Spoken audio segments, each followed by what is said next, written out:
stir it up. Okay. As you can see, it's kind of changes a little bit of color. You're looking at a raw product. Very little of it is finished. But we have many, many products. And the majority of them from Athena Garden I've created. And we do have various commissions in bronze and some other mediums. They range from wildlife, religious, architectural, fountains, benches. Went to school, got out of school, a degree in fine arts, and I wanted to further that education in classical training. I ended up in Florence, Italy, trying to figure out what I'm going to do, and I stumbled across a little school. Florence Academy of Art was the name of it. I walked up to the director and I explained my situation, that I came across the Atlantic. I really want to learn this. He reviewed my portfolio and was gracious enough to allow me to study. And from there, I learned a classical approach to sculpture. I like to create. When you create, you have a little bit of a signature of your own of what's three-dimensional out there that exists in everyday life. It's one of the hardest things. I like to be challenged, and everybody's got different talents and gifts, and I felt that I had to pursue it, and I've been blessed with that ability. And we can do wildlife, we can do figurative, so we don't really specialize in one thing, but Mother Marian at Saint Emma's in Greensburg, Pennsylvania, called me, and she had some ideas.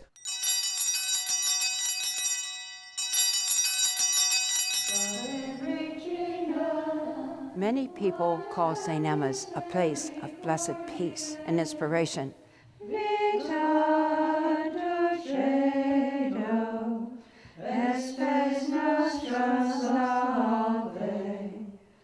We Benedictine nuns here at Saint Emma receive prayer requests from people in 46 states.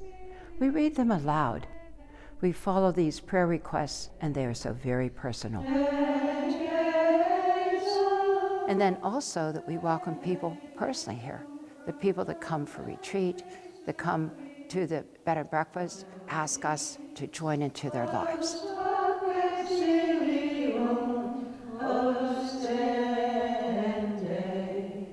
Someone called and said, I have some money in a fund that I would like to donate, and I would like to build something in memory of my husband.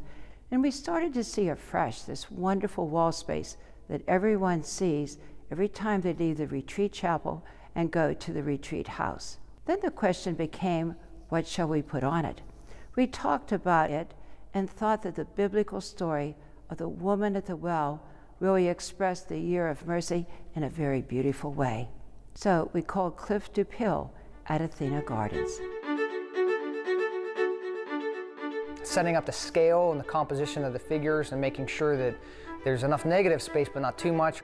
So there's a lot of factors there that you have to think about. So the biggest challenge as a sculptor is to create a three-dimensional picture. And that is the most challenging thing. You get your thickness, it's about an inch and 3/4 thick.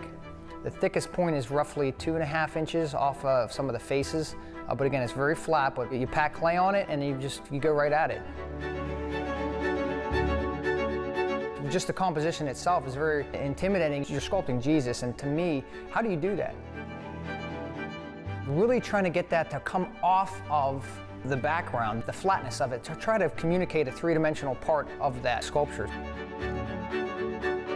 Once you sculpt the whole thing, and so you're mixing a rubber together, and there's a working time, and you got to put coat after coat. So every 45 minutes or so, you have to put a coat on. You can put thickeners on, and so once you apply that to the original clay, it has to cure.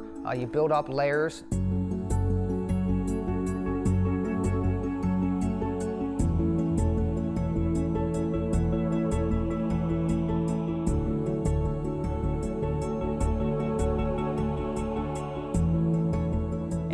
From there, there's a lot of techniques with undercuts that we have to do with plugs for the hard shell.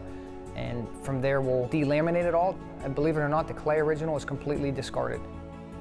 You're left with a negative, and then you cast, just like the pieces behind me, you can cast that in a different medium. We're going to do a face mix. It's a glass fiber reinforced concrete, and that's going to give the appearance of a stone look, and then we're going to reinforce it with fiberglass. And so that's going to allow it to lighten it up because the piece is 6.5 by 7. So it's a pretty big piece. So we need to be conscious of that, but at the same time, understand that it needs to be light enough to install. Up the hill, bud. Well, this is installation day, and very excited and nervous at the same time, transporting it and getting in there in one piece.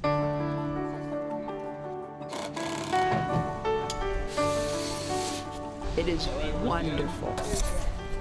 Yep. It's been a long journey and a lot of time to create this. 1, 2, 3.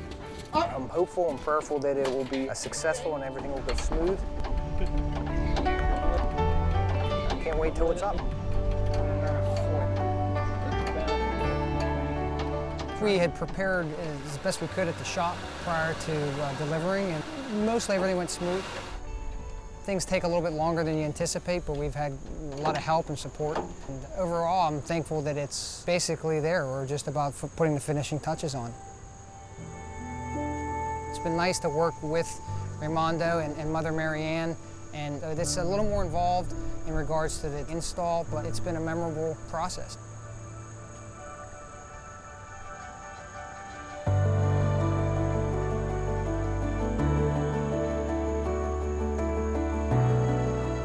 We are so amazed at Cliff's talent and how dynamic it looks, how real it looks. It's so intense.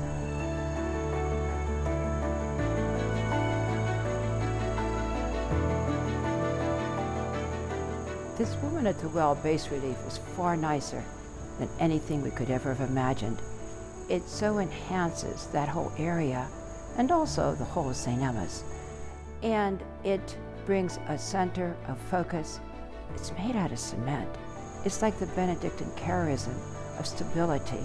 It is of a value for the ages.